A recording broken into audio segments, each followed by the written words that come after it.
ওদিকে কোথায় গিয়েছিলে? প্রশ্ন করলো আলী। নামিরা এখানে কখনো আলীকে আশা করেনি। আলী এখানে কি করছে? না, আলীকে কিছুতেই বলা যাবে না, সে বন্দী ছিল। নামিরা খুব স্বাভাবিকভাবেই বলল, এই তো ঘুরতে এসেছিলাম একটু। আসলেই? ও হ্যাঁ, আমি তো ভুলেই গিয়েছিলাম। রাজকুমার ওমরের বন্দিশালাটা তো ঘোরাঘুরি করার জন্য চমৎকার স্থান। ওখানে ঘুরতে না গেলে তো অর্ধেক জীবন বৃথা হয়ে যায়।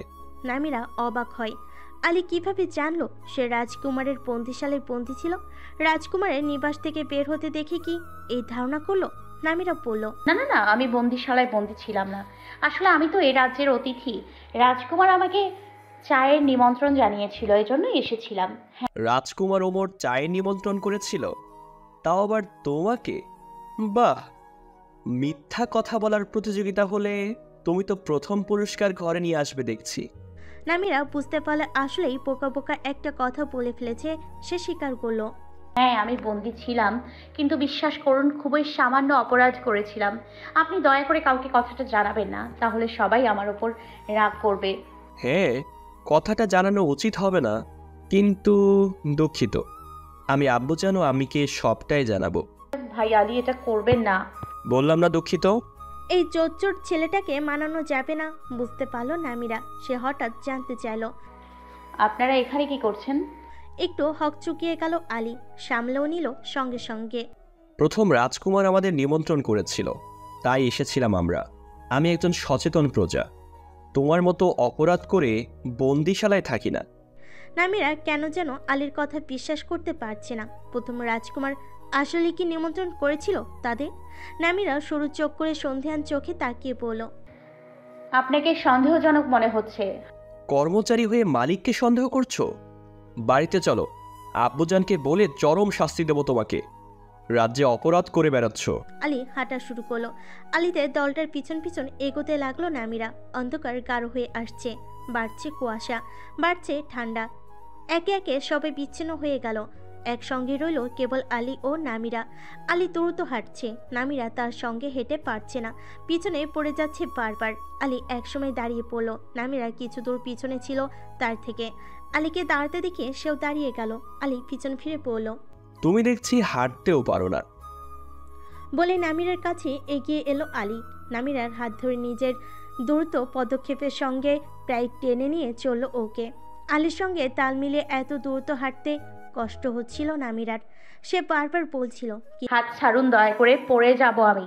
কিন্তু আলী একবারের জন্য হাত ছাড়েনি।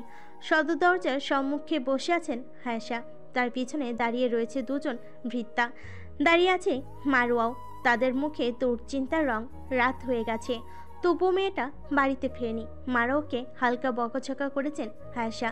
মারোয়াকে সর্বদা নামিরার সঙ্গে থাকতে বলেছিলেন, কিন্তু মারোয়া রেস্তোরাঁ থেকে বাইরে কোথাও যাওয়ার পর নামিরা কোথাও একটা চলে গেছে। কোথায় গিয়েছে তার কেউ জানে না। মারোয়া এমনটাই বলেছে বাড়িতে এসে। সত্যিটা বলে আসলেই নামিরের জন্য খারাপ হতো। আলীর মতোই হয়তো শাস্তি পেত সেও। এছাড়া মারোয়ার বিশ্বাস ছিল নামিরা শীঘ্রই ছাড়া পাবে। এজন্য সত্যটা বলে ঝামেলা প্রসারিত করতে চায়নি। প্রবেশদ্বার দিয়ে আলী ও নামিরাকে ঢুকতে দেখে দাঁড়িয়ে গেলেন হায়সা। দ্রুত পায়ে এগিয়ে এলেন ওদের কাছে। নামিরের কাছে ব্যস্ত গলায় জানতে চাইলেন, কোথায় গিয়েছিলে? কোথায় ছিলে এতক্ষণ? এভাবে না বলে কেউ চলে যায়?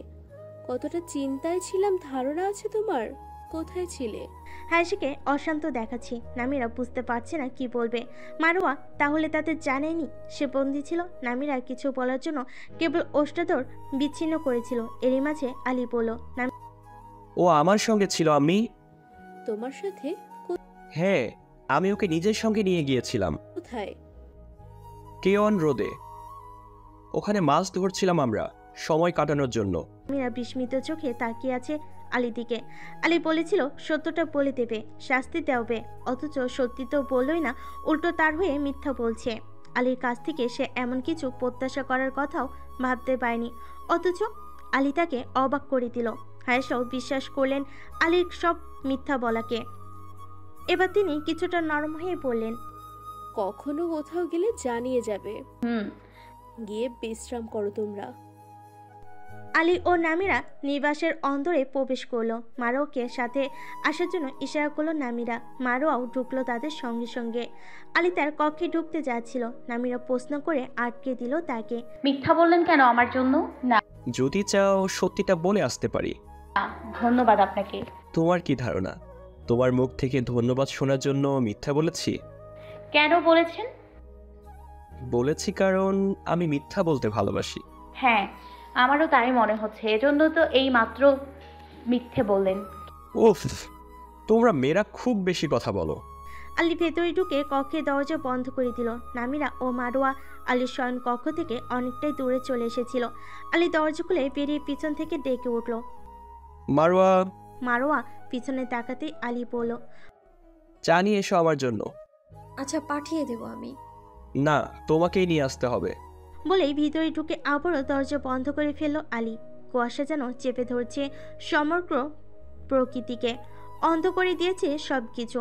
এত ঘন কুয়াশা আর কখনো দেখেনি ইনিভির। তাদের রাজ্যে হালকা কুয়াশা পড়ত, কিন্তু এখানকার কুয়াশা ভেদ করে সামান্য দূরের কিছু দেখা যাচ্ছে না। পরনের পশমি কাপড় ভেদ করে শীততার ঠান্ডা পরশে রাখছে শরীরে। চারজনের দলটাকে নিয়ে যাওয়ার জন্য দুটো ক্যারিজ পাঠানো হয়েছে। তারা এসেছে ইনম রাজ্য থেকে।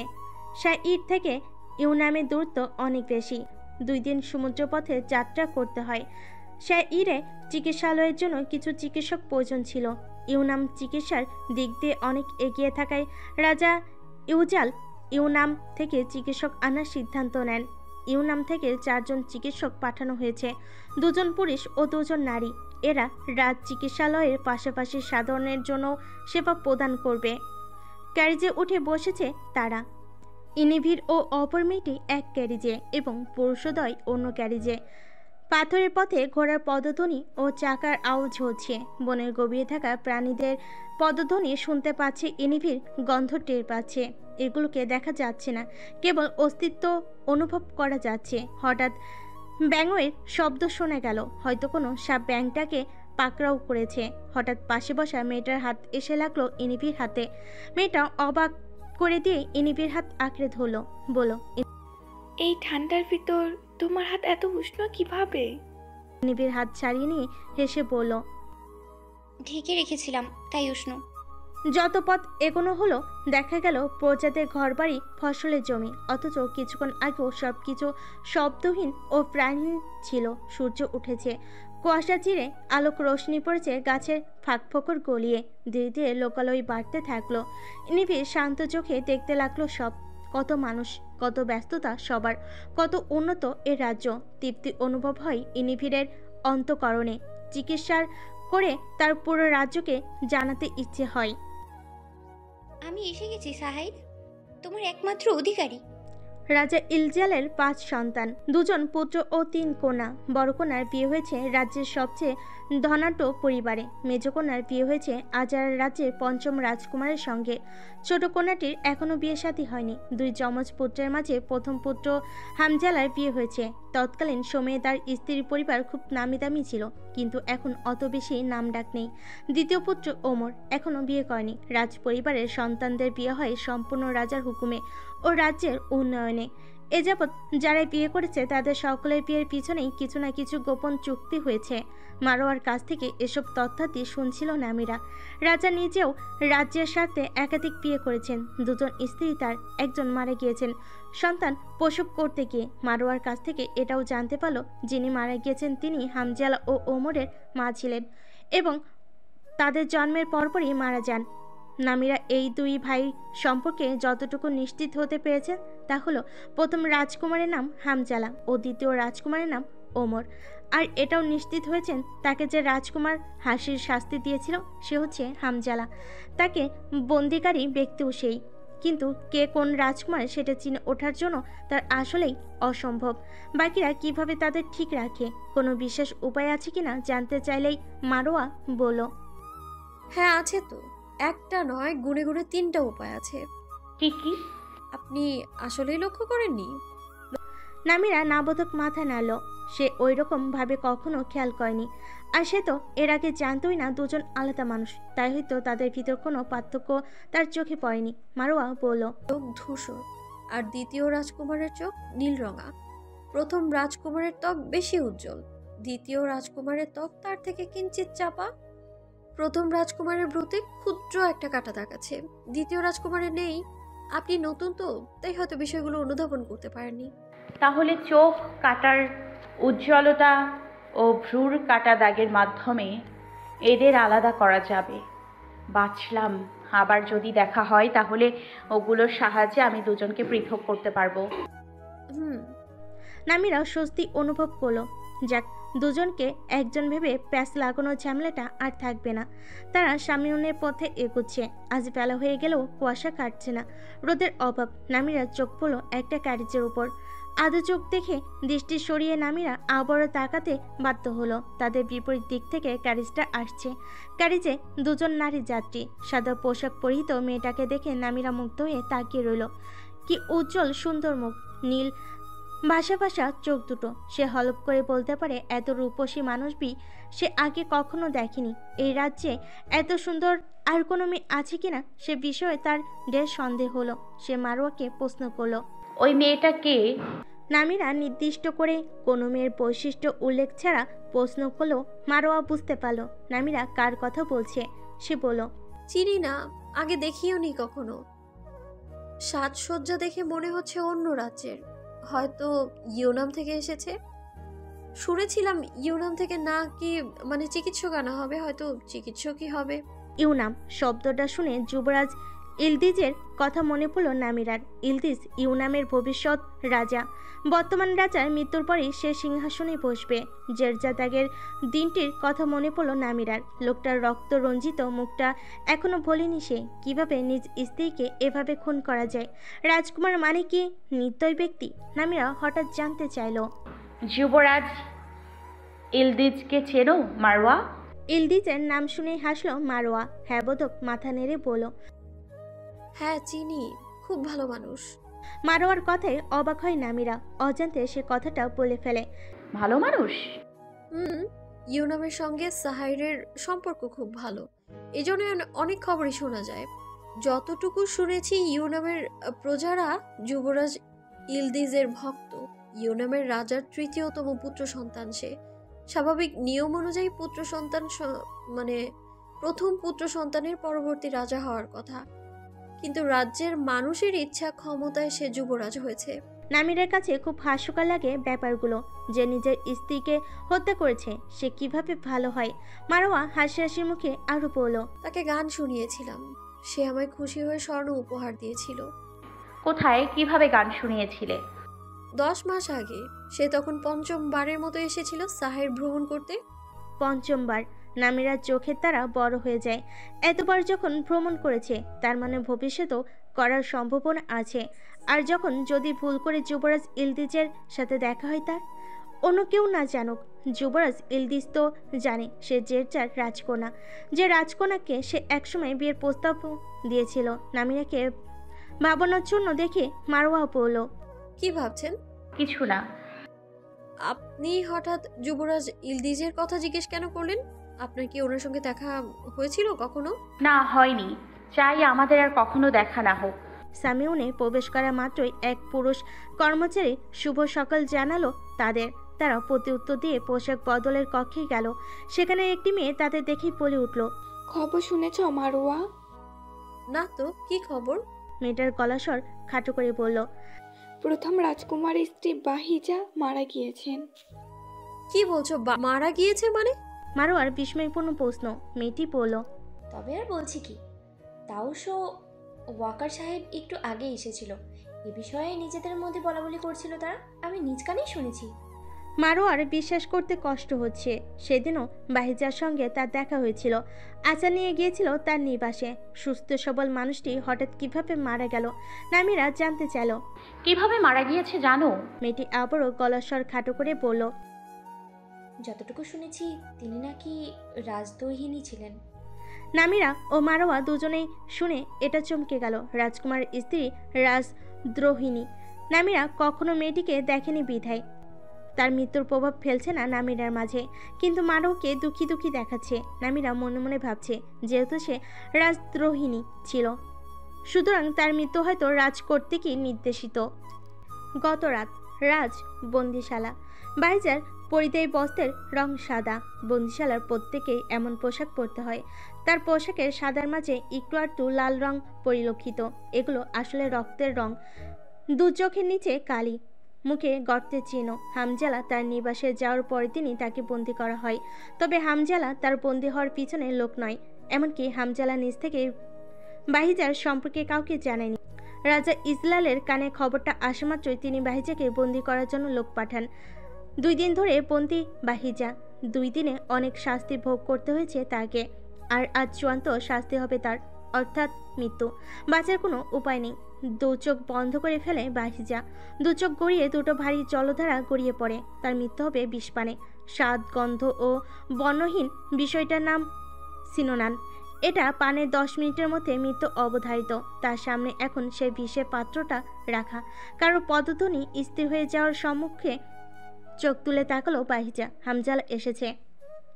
কয়েক মুহূর্ত তার একে অপরের দিকে তাকিয়ে রইল, বাক্যহীন, শব্দহীন।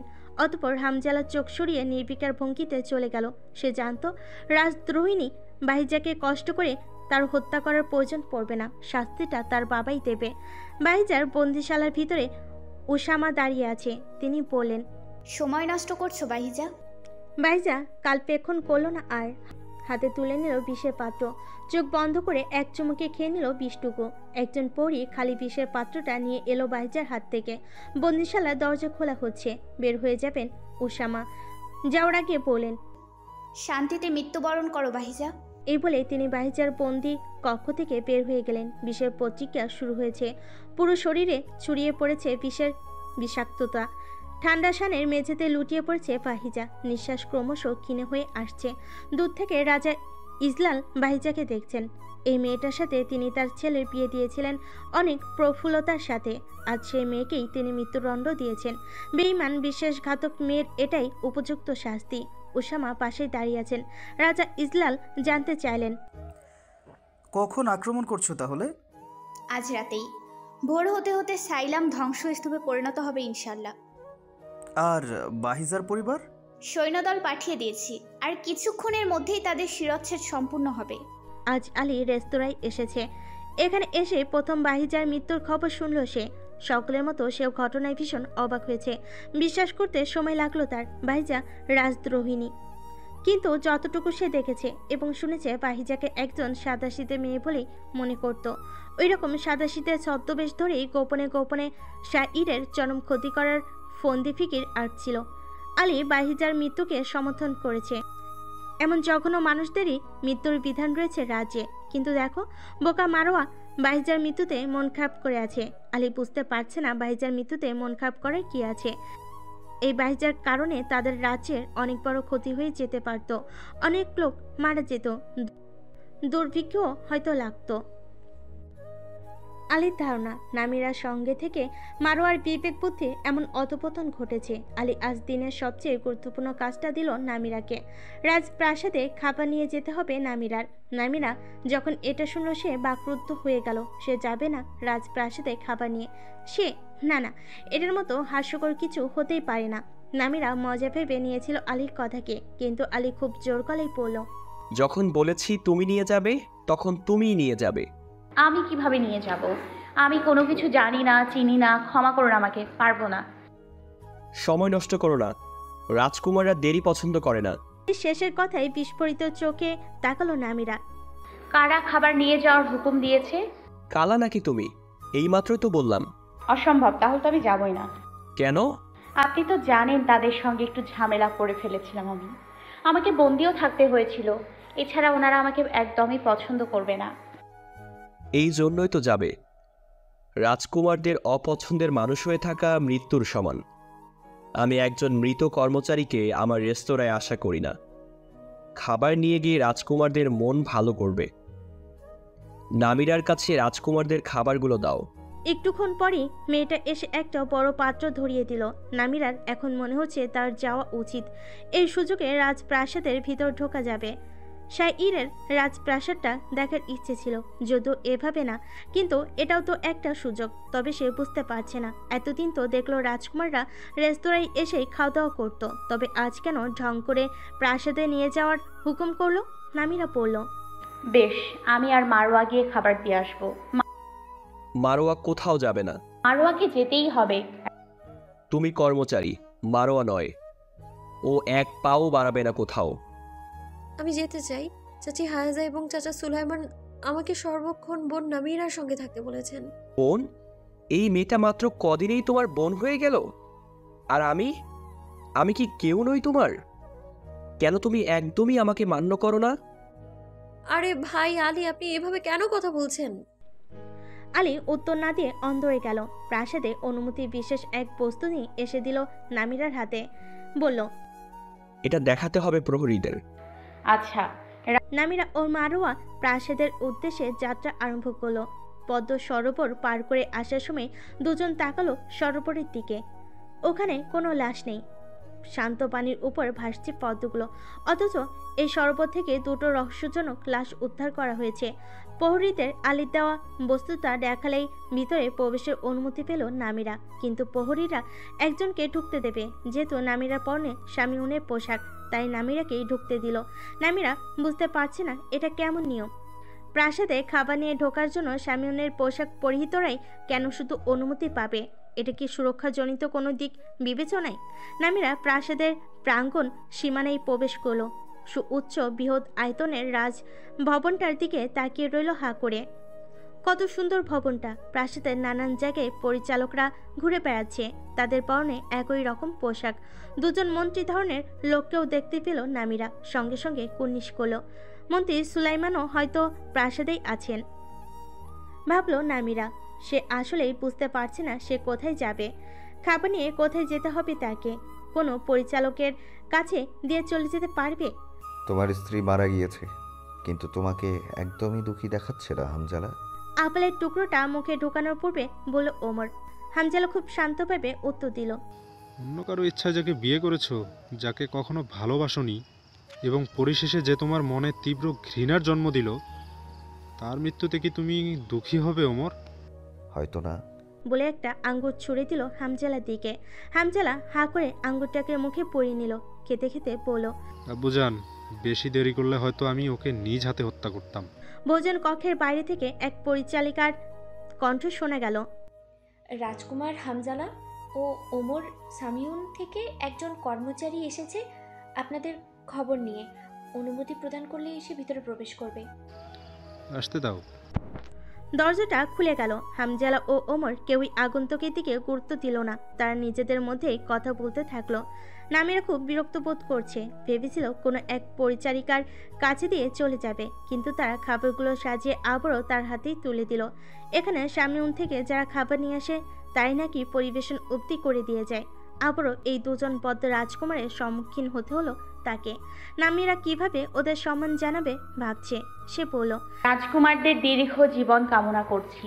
হামজালা ও ওমর একসঙ্গে তাকালো আগন্তুকের দিকে। নামিরাকে দেখা তাদের জন্য অপ্রত্যাশিত ছিল। হামজালা বলে উঠল, তুমি এখানে আসার অনুমতি দিল কে? আপনি তো দিলেন। হামজালা নামিরার হাতের খাবারের পাত্র ও পোশাক লক্ষ্য করেনি আগে। এত মানুষ থাকতে সামনে থেকে এই মেয়েটাকে পাঠাতে হলো। নামিরা টেবিলে নামিয়ে রাখলো খাবারের পাত্র, এরপর বলল, আমি কি এবার যাব? অবশ্যই না, খাবারগুলো আগে পরীক্ষা করতে হবে। পরীক্ষা মানে? তুমি সামিউনে নতুন, কাজেই তুমি বিশ্বাসযোগ্য নও। খাবারগুলো আগে তোমাকে খেয়ে পরীক্ষা করতে হবে। মারোয়ার দেওয়া বর্ণনায় নামিরা বুঝতে পারল এখন যে কথা বলছে সে দ্বিতীয় রাজকুমার, কারণ এর রয়েছে নীল চোখ। নামিরা বলল, আমাকে সন্দেহ করছেন? পরীক্ষা করো। রেস্তোরাঁয় গিয়ে তো এমনিতেই খান, তখন তো পরীক্ষা করতে বলেন না? এটা রাজপ্রাসাদ, রেস্তোরাঁ নয়। এত বেশি কথা বলো কেন? পরীক্ষা করতে বলেছে সেটাই করো, নয়তো। হামজালা আর কিছু বলার আগেই নামিরা খাবারের পাত্রগুলো উন্মুক্ত করতে শুরু করলো। রাজকুমারদের সঙ্গে আবার ঝামেলা করার ইচ্ছে তার নেই। টেবিলে থাকা একটা ছোট পাত্রে খাবারগুলো বেড়ে সব আলাদা আলাদাভাবে খেয়ে পরীক্ষা করলো সে। অতঃপর বলল, এবার ঠিক আছে, চলে যাও, বলল ওমর। নামিরা এগোতে লাগলো দরজার দিকে। কিন্তু তার পায়ের গতি ধীরে ধীরে মন্থর হয়ে এলো। গলা চেপে ধরল নামিরা। শুধু গলা না, সমস্ত শরীরটায় কেমন অসহ্য অনুভূতিতে ছেয়ে যাচ্ছে। নামিরার ঠোঁটের কোণ বেয়ে রক্ত গড়িয়ে পড়ল, চোখ ঝাপসা হয়ে আসছে। কি হচ্ছে এসব? নিঃশ্বাস নিতে পারছে না কেন? মুখ দিয়ে আরও রক্ত বের হয়ে পড়ল।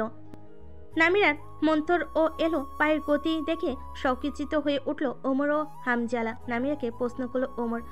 কি হয়েছে তোমার? ওমর ও হামজালার চোখের সম্মুখে নামিরার দেহ লুটিয়ে পড়ল মেঝেতে। হামজালা দৌড়ে এসে বসলো নামিরার কাছে। নামিরার মুখে রক্ত দেখতে পেল। অজ্ঞান হয়নি সে, হাঁসফাঁস করছে শুধু। হামজালা মনে হচ্ছে নিঃশ্বাস নিতে হয়তো কষ্ট হচ্ছে মেয়েটি। সে ওমরের দিকে তাকালো। সম্ভবত মেয়েটি বিষ খেয়েছে। এরপর উচ্চস্বরে ডাকলো কারোর নাম ধরে। গালবা। হন্তদন্ত হয়ে দরজা খুলে ভেতরে ঢুকলো এক নারী পরিচারিকা। নামিরাকে মেঝেতে পড়ে থাকতে দেখে আটকে উঠল সে, কিন্তু রাজকুমারদের কোনো প্রশ্ন করার সাহস হলো না। হামজালা বলল, চিকিৎসককে খবর দাও এক্ষুনি। গালপা নামের পরিচারিকাটি হুকুম পেয়ে ছুটে বাইরে বেরিয়ে গেল। প্রাসাদে কি অনর্থ ঘটল কে জানে। ইনিফির আহত এক বাচ্চার হাতে কাপড়ের পটি বেঁধে দিচ্ছে। ভোরবেলা পথে দৌড়ে বেড়ানোর সময় পাথরের ধাক্কা খেয়ে বাচ্চাটি পথের পাশে থাকা ক্যাকটাসের উপর গিয়ে পড়ে। ক্যাকটাসের কাটা নরম হাত ভেদ করে ঢুকে ভালোই ক্ষত সৃষ্টি করেছে। প্রথমে কাঁদছিল বাচ্চাটা, কিন্তু এখন একদম শান্ত। চিকিৎসালয়ের দরজা ভেদ করে একজন রাজ পরিচারিকা ঢুকলো ভিতরে। হাঁপাচ্ছে সে, হাঁপানো গলায় বলল, এখনই একজন চিকিৎসককে প্রাসাদে যেতে বলো, রাজকুমারের আদেশ। প্রাসাদে যেতে হবে শুনে চকচক করে উঠল ইনিফির চক্ষুদয়। প্রাসাদে প্রবেশের এই সুযোগ সে হাতছাড়া করতে চায় না। অন্য কেউ যাওয়ার জন্য সম্মতি জ্ঞাপনের আগে সে দাঁড়িয়ে পড়ল। আচ্ছা, আমি যাব। মারোয়া দাঁড়িয়ে আছে প্রাসাদের বাইরে। প্রাসাদের ভিতর নিশ্চয় কিছু একটা হয়েছে। একজন পরিচারিকাকে ব্যস্ত পায়ে বের হতে দেখেছে সে। এবার কিছুক্ষণ পরে সেই পরিচারিকা ফিরল ব্যস্ত পায়ে, সঙ্গে একজন চিকিৎসক নিয়ে। চিকিৎসককে চিনতে পারল মারোয়া। এই তো সেই মেয়ে যাকে ক্যারিসে দেখেছিল তারা, উজ্জ্বল রূপের অধিকারী। তাহলে তার ধারণা ঠিকই ছিল, মেয়েটা একজন চিকিৎসক। নামিরা এখনো আসছে না কেন? কম সময় তো হয়নি প্রাসাদে ঢুকেছে। কি করছে ভিতরে এতক্ষণ? মারোয়ার এখন একটু চিন্তাই হচ্ছে। নামিরাকে ভোজন কক্ষ থেকে বের করে একটি শয়নকক্ষ নেওয়া হয়েছে। এতক্ষণে অজ্ঞান হয়ে গিয়েছে সে। প্রাসাদের সর্বত্র ইতিমধ্যে খবরটি ছড়িয়ে গেছে। সামিউনের একজন কর্মচারী বিষ মিশ্রিত খাবার খেয়ে এখন মৃত্যুর পথে। খবর পৌঁছালো রাজসভায়। সেখানে রাজা ইজলাল সহ সকল মন্ত্রীগণ উপস্থিত ছিলেন। প্রাসাদের ভিতর কারোর বিষ মিশ্রিত খাবার ভক্ষণ অত্যন্ত আতঙ্ক ও কৌতূহলপূর্ণ বিষয়। মন্ত্রী সুলাইমান সামিউনের নাম শুনে আর রাজসভায় বসে থাকতে পারলেন না। রাজা থেকে অনুমতি নিয়ে তিনি দ্রুত এগোতে লাগলেন সেই কক্ষের দিকে যেখানে সামিউনের সেই কর্মচারীকে রাখা হয়েছে। তিনি গিয়ে যার পরনে অবাক, কারণ যে কর্মচারী সামিউন থেকে এসেছে সে মেয়েটি তার পরিবারের অংশ। চিকিৎসক এসে পড়েছে। সে ভিতরে প্রবেশ করা মাত্রই উপস্থিত সবার দৃষ্টি তার উপর এসে পড়ল। রূপে অনন্য, যে কেউ সহজে মানুষের মনোযোগ কাটতে সক্ষম। বাদামি চুল, নীল রঙের চোখ, ফর্সা ত্বকের অপূর্ব গহনে মেয়েটাকে দেখে সবাই কম বেশি মুগ্ধ হলো। সবার দৃষ্টিতে সেটাই পরিলক্ষিত। উপস্থিত এক ভৃত্যা অপর এক ভৃত্তাকে ফিসফিস করে বলল, মেয়েটা কি মানুষ নাকি পরী? প্রশ্নটা খুবই ক্ষীণস্বরের হলেও কর্ণ এড়াল না ইনিফিরের। একমাত্র ওমরকেই হয়তো তার সৌন্দর্য আকর্ষণ করতে ব্যর্থ হলো। বিছানায় শায়িত মেয়েটির পাশে গিয়ে বসলো ইনিফির। জানতে চাইল, কি হয়েছে তার? বিষ খেয়েছে বলল ওমর। ওমরের দিকে দৃষ্টি পড়ল ইনিফিরের।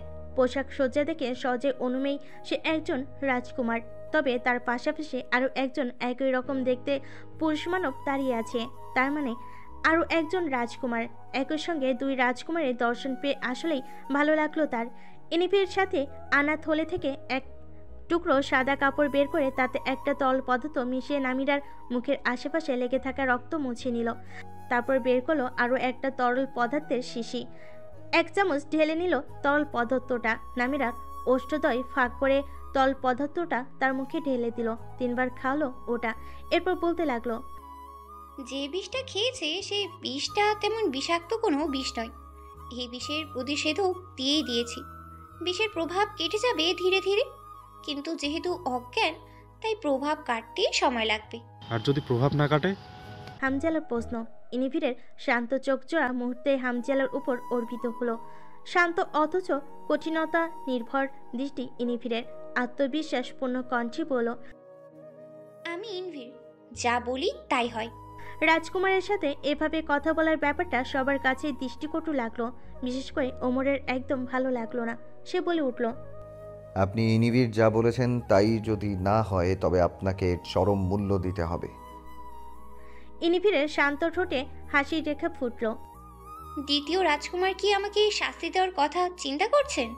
সামান্য বিস্ময় প্রস্ফুটিত হলো ওমরের অন্তঃকরণে। মেয়েটি সম্ভবতই আজই ইউনাম থেকে এসেছে, আর এটাই তাদের প্রথম দেখা। প্রথম দেখায় তাদের দুই ভাইকে দেখে সহজে আলাদা করা কঠিন, যেমনটা নামিরা নামের মেয়েটির ক্ষেত্রেও ঘটেছিল। তাহলে এই মেয়েটা কিভাবে ইনিফির? আবারও হেসে পড়ল।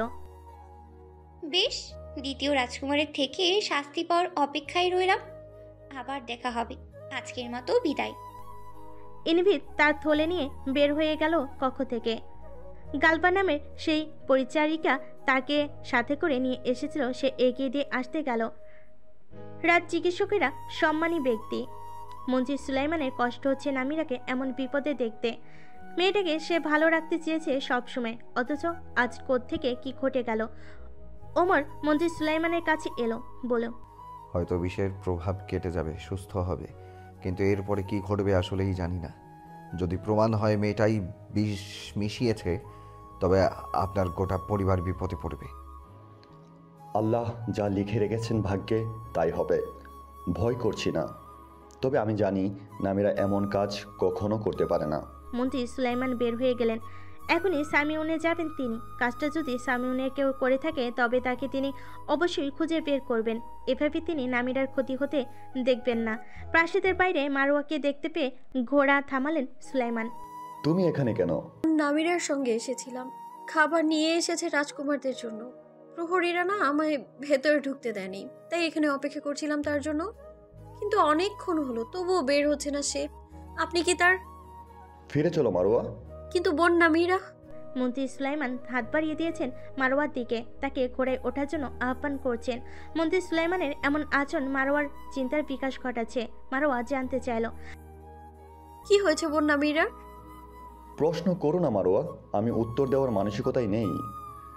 ফিরে যেতে হবে তোমার একাই। মারোয়া বুঝতে পারছে খারাপ কিছু ঘটেছে। কি ঘটেছে জানতে হলে চাচা সুলাইমানের সঙ্গে যেতে হবে তার। মারোয়া ঘোড়ায় উঠে বসলো। মন্ত্রী সুলাইমান লাগাম ধরে টান দিতে ঘোড়াটা ছুটতে শুরু করলো। দ্রুত গতিতে ঘোড়া নিয়ে ছুটছেন তিনি। সহসা কঠিন গলায় জানতে চাইলেন, নামিরাকে রাজপ্রাসাদে পাঠিয়েছে কে? চলতি পথে আর কিছু বললেন না তিনি। সামিউনের সামনে ঘোড়া থামালেন, তাকে ক্ষিপ্ত দেখাচ্ছে। দ্রুত পায়ে ভিতরে প্রবেশ করলেন। মারোয়াও এগোচ্ছে মন্ত্রী সুলাইমানের পিছন পিছন। বিশ্রাম কক্ষে দরজাটা ভীষণ শব্দের সহিত খুললেন তিনি। আলী খাবার খাচ্ছিল। বাবাকে দেখে উঠে দাঁড়ালো। মন্ত্রী সুলাইমান এক মুহূর্তে অপেক্ষা না করে শক্ত হাতের এক জোরালো থাপ্পড় বসিয়ে দিলেন আলীর মুখে। আশঙ্কিক হিংস্র থাপ্পড়ের আঘাতে আলী আর দু পায়ে দাঁড়িয়ে থাকতে পারল না, পড়ে গেল মেঝেতে। থাপ্পড়টা নাক স্পর্শ করে রক্ত পড়তে লাগলো নাকের ছিদ্র দিয়ে। আলীর মনে হচ্ছে তার মুখমণ্ডল অবশ হয়ে গিয়েছে। মারোয়ার পুরো শরীর স্তব্ধ হয়ে গিয়েছে। চাচা সুলাইমানের এত রাগান্বিত রূপ বহুদিন পর অবলোকন করলো সে। মন্ত্রী সুলাইমান চেঁচিয়ে উঠলেন, নামিরাকে প্রাসাদে পাঠালে কেন? অকর্মণ্য ছেলে, তোমার জন্য মেয়েটা মরতে চলেছে। ওর যদি কিছু হয় তোমাকে চরম শাস্তি পেতে হবে, মনে রেখো। আলী বিস্ময় নিয়ে তাকালো, সাথে কিছুটা ভয় কম্পনমান কণ্ঠে জানতে চাইল, কি হয়েছে নামিরার? খাবারে বিষ ছিল, আর নামিরা সেই বিষ মিশ্রিত খাবার পরীক্ষা করার জন্য খেয়েছে।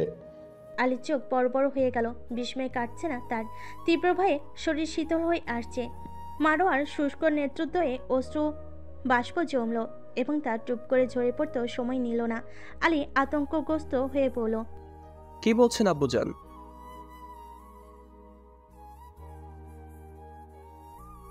আমাকে কেন দোষারোপ করছেন? আমি কি জানতাম খাবারে বিষ আছে? জানলে ওই খাবার নিয়ে ওকে কখনোই পাঠাতাম না। যদি জানতাম বিষ আছে তাহলে রাজকুমারদের থেকে 1000 মাইল দূরে রাখতাম ওই খাবার। আমি নামিরার ক্ষতি চাইনি, কখনো চাইবও না। মন্ত্রী সুলাইমান খানিক দমলেন। তাই তো, তিনি কেন আলীর উপর এত রাগ দেখাচ্ছেন? আলীর তো দোষ নেই, তবে আলী সম্পূর্ণ নির্দোষ নয়, এটাও সত্য। বলেন, তুমি নামিরাকে পাঠিয়েছো, এটাই তোমার সবচেয়ে বড় দোষ। কেন পাঠিয়েছো ওকে? এই কাজটা কি ওর? মারোয়া ভিতরে ঢুকলো। এতক্ষণ দোরগড়ায় থেমেছিল তার চরণ দুটি। এবার সে জানতে চাইল, বোন নামিরার কি অবস্থা? তাকে কি চিকিৎসা দেওয়া হয়েছে? কেমন আছে সে? চিকিৎসা করানো হয়েছে, তবে এখনো বিষের প্রভাব কাটেনি, অজ্ঞান অবস্থায় আছে। মারোয়া কেঁদে উঠল আবার। আলীর প্রচন্ড খারাপ লাগছে। যতই বাবাকে অন্য কথা বলুক না কেন, নিজেকে দোষী মনে হচ্ছে তার। এতদিন পর আজ সে রেস্তোরাঁয় এলো, আর আজই এত বড় অঘটনটি ঘটল। কেন আসতে গেল সে? কেন বিপদে ফেলো নামিরাকে? কি করবে এবার? আলী হঠাৎ বলল, আমি নামিরাকে দেখতে যাব। খবরদার, নামিরার ধারে কাছেও যাবে না তুমি। তাহলে আমি কি করব বলুন আমাকে? অপরাধীকে খুঁজে বের করব? কিন্তু কিভাবে? কে মিশিয়েছে বিষ? সামিউনের কেউ? প্রাসাদের ভেতরেও তো কেউ কাজটা করতে পারে, কিভাবে জানবো? প্রত্যেক কর্মচারীকে জেরা করো, তল্লাশি করো, এমনকি প্রত্যেকের বাড়িও তল্লাশি করার ব্যবস্থা করো। আমি আলতানকে জানাচ্ছি, ওর সাথে এক হয়ে কাজ করো। চিন্তা করবেন না, আমি নামিরাকে রক্ষা করব। এজন্য আমাকে যা যা করতে হবে তাই করব, বিশ্বাস রাখুন। মন্ত্রী সুলাইমান সময় ব্যয় না করে সামিউন থেকে বের হয়ে গেলেন। এখনই তিনি গোয়েন্দা বিভাগের কার্যালয়ে যাবেন। আলতানের সাহায্য দরকার অপরাধীকে খুঁজে বের করতে। কে হতে পারে বিষ মিশ্রিতকারী? কে মারতে চাইবে রাজকুমারদের?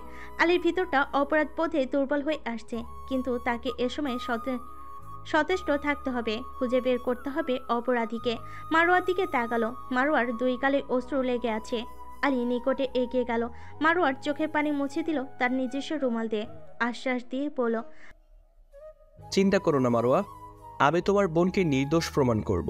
তোমরা দুজন আবারও একসঙ্গে ঘুরে বেড়াবে। আলীর কথায় মারোয়া আসলেই অনেক ভরসা পেল। সে বলল, আপনার নাকে রক্ত। আলীর খেয়াল ছিল না। সে রুমাল দিয়ে মুছতে মুছতে বলল, যেদিন নামিরাকে বাড়ি নিয়ে আসবো, সেদিন আবার আমি ঘুষি মেরে নিজের নাক ফাটাবো। তবে সেদিন অন্য কারো হাতে রক্ত মোছাবো। আলী প্রস্থান করলো। এখন তার হাতে অনেক কাজ। সামিউনে আজ বিনা বিজ্ঞপ্তিতে বন্ধ হয়ে গেল দুপুরে। তবে ভিতরে সব কর্মচারী বন্দী। এদের ভিতরেই হয়তো কেউ বিষ মিশিয়েছে, কিন্তু কে সে? কার নির্দেশে মেশালো? আলী সবার উপর তীক্ষ্ণ দৃষ্টি বোলাচ্ছে। অপরাধীর অভিব্যক্তি নিশ্চয়ই ভিন্নই হবে। হ্যালো বন্ধুরা, পরবর্তী পার্ট খুব তাড়াতাড়ি আসবে, তো সবাই অপেক্ষায় থাকো। আর চ্যানেলটি যারা এখনো সাবস্ক্রাইব করোনি, তারা পরবর্তী পার্ট দেখার জন্য চ্যানেলটি সাবস্ক্রাইব করে রেখো। ধন্যবাদ সবাইকে, আমাদের সাথেই থেকো।